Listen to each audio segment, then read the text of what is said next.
Hi guys, today I'd like to take you through my first high-tech planted tank, and this is about 3 weeks old now. So I want to show you what I've done, some things that I've experimented and learned within these few short weeks, and there's quite a bit actually. So in this tank right here, this is a 5-gallon spec that is mostly stock.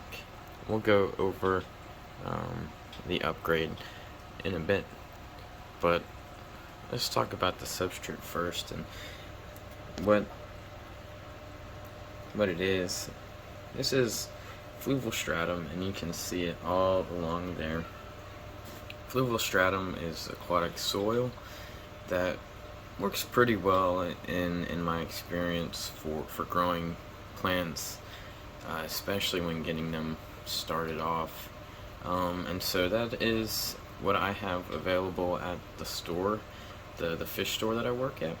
And so this is what we use as a substrate in this tank. And then I capped it with sand just to make it cleaner, as well as keep it from coming up through as much or floating around as much. Stratum is basically just dirt, and when you squish it, it makes it really cloudy, makes the water very cloudy. So that is what I did to help kind of minimize that, is put sand over it, and it works pretty well. We'll talk about the Hardscape. This is several pieces of spider wood kind of all put together in almost a golden ratio. I think it's a bit too centered, but that's a lesson learned. I think next time I'm going to rescape this tank after letting it fill in, and if I use the same piece of wood, we'll scoot it over to the left just a little bit. But here are some other pieces that are separate from this one main piece, kind of scattered right there, helping fill out this mid-ground area. And of course, some smooth river stones. It's a very attractive stone in my opinion, and this color contrast between kind of the grayish blue and the dark spider wood looks phenomenal. And also along the greens and reds, you can see how well they all complement each other. For the plants, we go with Illicaris pulsillus, I believe is how you say it. It's a type of hair grass that stays much shorter than like your traditional other hair grasses that you might find more commonly. Dwarf hair grass gets a bit too tall than what I wanted in this tank, or would get too tall for what I would want in this tank. So we'll see how that goes as it continues to spread and grow. There are a few things I've learned with this plant that we can talk about later. The next main plant is this, oh man, I can't pronounce the name, but it's Mini Scarlet Temple Mini. Very, very beautiful plant. The reds are coming out very nicely in it. And this one was very, very interesting to grow. This was, as well as this, these are both from tissue cultures. So seeing that, getting a good tissue culture experience for the first time is really cool. The next plant we will talk about is that right there. That is Bucophilanthera ketagang, and this is just a little spread I had pulled out from another tank with no CO2 and lower light, and it looks great in there. So it doesn't grow very fast, but I threw it in here to see how fast it grows. And so far it is doing very well. It came in here with 2 leaves, and within the past couple days has sprouted 3 more, and then one little spot coming up for a new leaf. The next epiphyte we have is this Bucophilanthera venus, also just absolutely growing wild in here compared to my other tanks, growing a lot faster. It's very beautiful. and a nice texture and color combination with this rock and that Scarlet Temple right there. Behind that we have a Nubia. It's not a golden. Once more, another beautiful plant, very attractive epiphyte plant, just kind of wedged into that piece of wood right there. Very easy. I have some more of it growing in another tank, and it is also not growing as fast, so that was a cool little experiment to throw in there with these 3 epiphytes. The growth rates you get out of a CO2 higher light tank compared to what I normally grow them. And next we have Blixa japonica. That is absolutely gorgeous. It's a very interesting plant. This is a stem plant, contrary to its looks. It's not a grass like this Illicaris is right here. It doesn't send out runners and spread along the bottom like Illicaris does, but it shoots up little other stems, and you can pick those off and replant them. You don't want to cut it though. Cutting it will cause these, wherever you cut it, to die off, and that is not a good thing.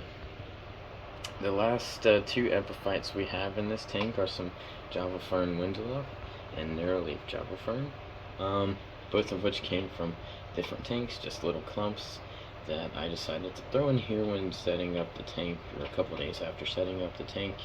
And that Windallup Java Fern is absolutely gorgeous.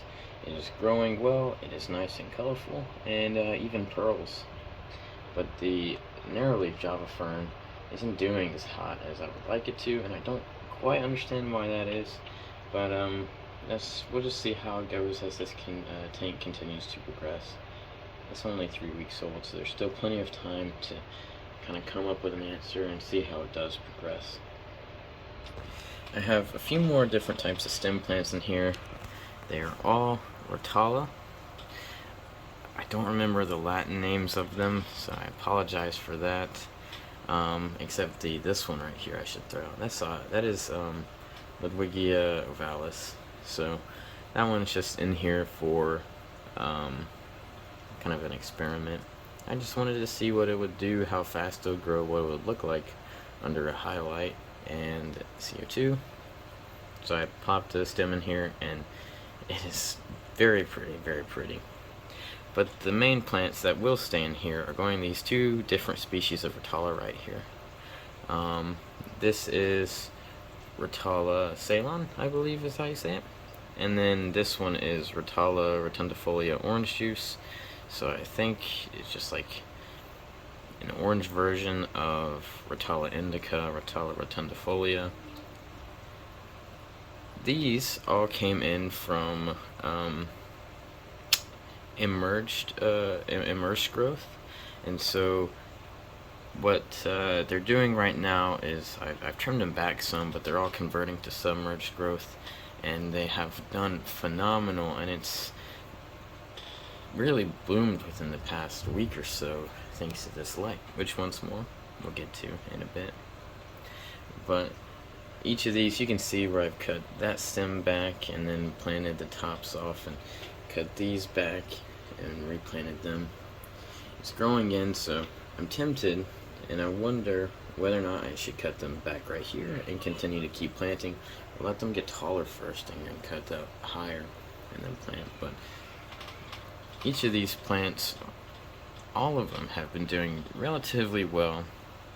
The only thing I can be patient with. The one thing I'm a bit impatient with is the spread of this hairgrass, which has been doing phenomenal. I'll put some pictures of the hairgrass and the whole tank really whenever I initially set it up, and we can see the hairgrass is spread.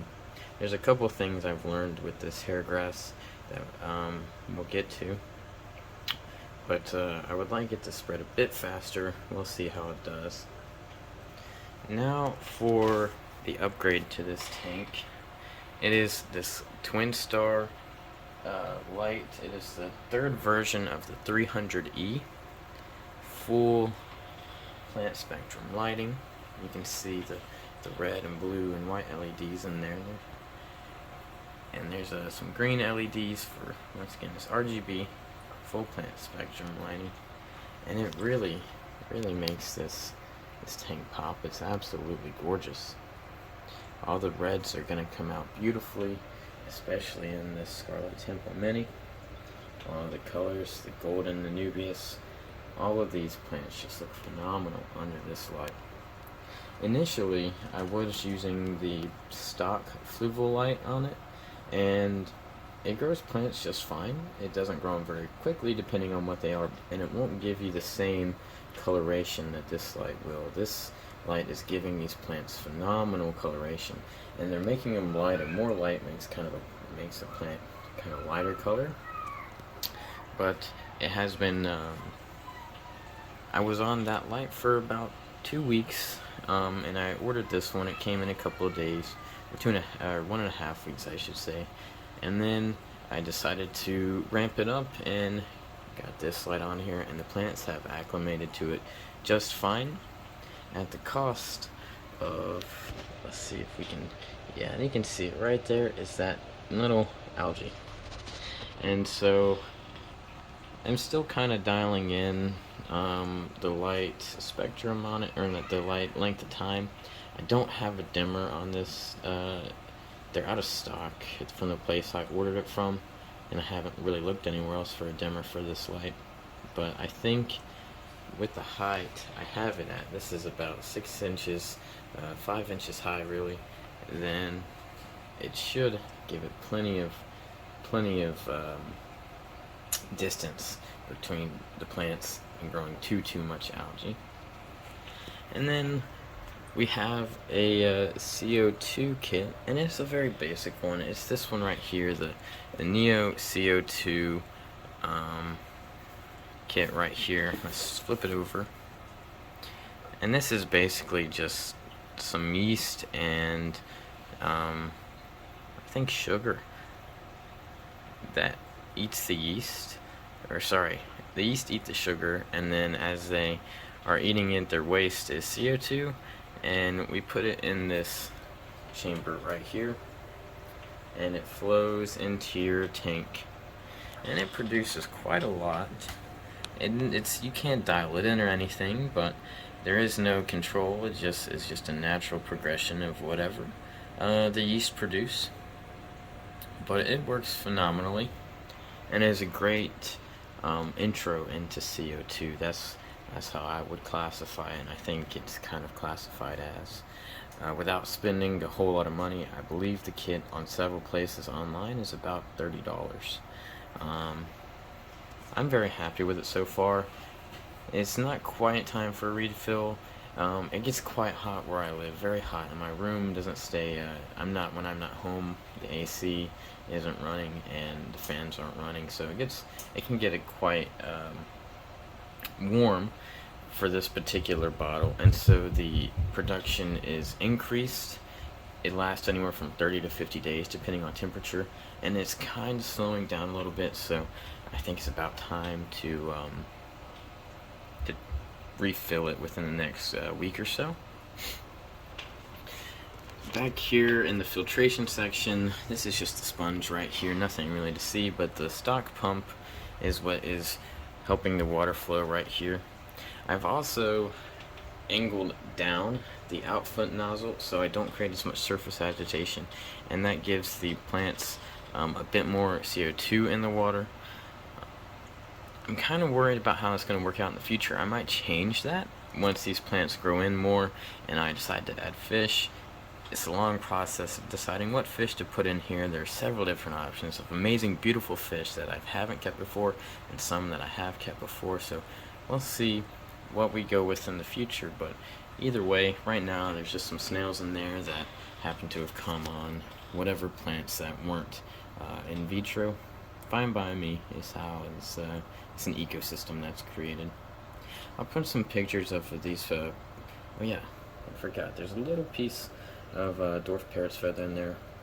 Also, just an experiment. I just wanted to see how fast it would grow and what it would look like in this light. And it's not actually dwarf parrot's feather. It's just regular parrot's feather. But so it's going to be that green and kind of a yellowy color.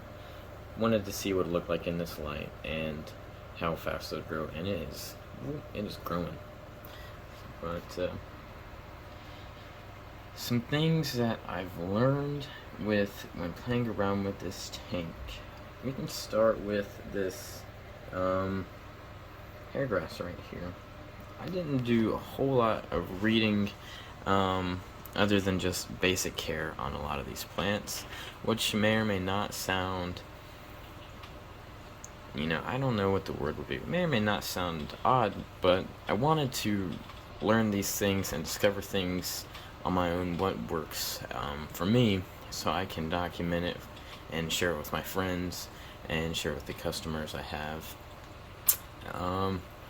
But I found, so initially, that I planted, this is an example that I haven't moved yet, I planted the hair grass in some areas, some big bunched, and I grew some and planted some that are kind of spread out a bit more. Each maybe have like anywhere from 6 to 10 blades, versus some of these bunches, like this one had a lot of blades on it. The ones that were planted in bunches bunched up a lot more versus the ones that had been just a few blades on it. They spread. It's hard to see with there's some algae right there and the way the colors are working, but let's see if that helps. With a bit more, that spread a bit more evenly. So these spread kind of a bit more evenly and a bit faster than what these were. The bunched up ones, they were just growing in bigger bunches. And so recently I went through and I kind of picked apart the bunches and spread them out a bit more. And I have started seeing new growth. There's an example right there. A lot faster than what that other went in the bunch method. And so that is, I think, a great way to plant hair grass to get a bit faster growth. This was about a week ago, and I'm already seeing a good difference. And so I think thinner bunches that would help it kind of carpet easier. I think that is what I would do next time, a bit different whenever planting something like this. But I did keep a few patches. There's a couple patches and some along the side here, just to keep going with the experiment a little, to see what would happen. The next thing, I've been letting these stem plants, this Scarlet Temple, kind of grow a bit more, and I haven't trimmed them. Scarlet Temple Mini is supposed to stay short. I don't know if this is about the max height it's going to get. It looks like it's going to get taller. You can see some new leaves coming out in the middle of the stem right there. But I've kind of left that one alone. I think Wednesday, whenever I do maintenance, next time I do maintenance, I'm going to cut the immersed leaf off and see if that gives me a bit better growth, or if I should just leave it alone right there. But so far, this is something that I'm just watching and seeing what the next step to make it grow faster is. Maybe making it grow a bit bushy, spread kind of to your side. Just, if you cut it in the middle, it'll produce 2 off stems, kind of like a tree. We'll see if that happens with this. And then this Rotala. So I have trimmed this Rotala, both of these sets of Rotala. In fact, the Ceylon and, not corn leaves, the Ceylon and orange juice, to see what would happen. And it's not quite as thick as I wanted it to be yet. I'm also left with the nasty dying undergrowth that happens in a lot of tanks. I don't know what to put there. Maybe I don't know, I'll put something right here. Maybe you guys have a suggestion of what mid-ground plant could fit right there to help block all of that off. But I'm also going to cut off these stems right here, or sorry, leaves right here, immersed growth leaves, and see if that helps production. This one, I didn't do anything to. I just kind of cut them back, and I've got the same growth coming out of it. And I don't understand why that is. I believe they're the same species, just different variants of the same species. And so I don't understand what I did to cut this one and have it grow like it is, except for that piece. I don't know what's going on.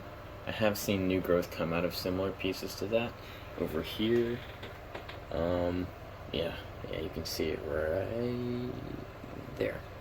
So I'm just gonna leave that alone and see if it does anything. But the rest of these have all kind of grown in wonky like this versus that one. So I'm going to trim off the leaves from this one and see if it helps it. This is the fertilizer that is being used in the tank. The 2-hour Aquarist APT1. It is an all-in-one fertilizer for micro and macronutrients, but it doesn't have phosphorus or nitrogen, and so it's great for growing red plants. I've rambled for quite a long time already, but thank you for sticking around, and be sure to look out for updates on this tank and all my other tanks,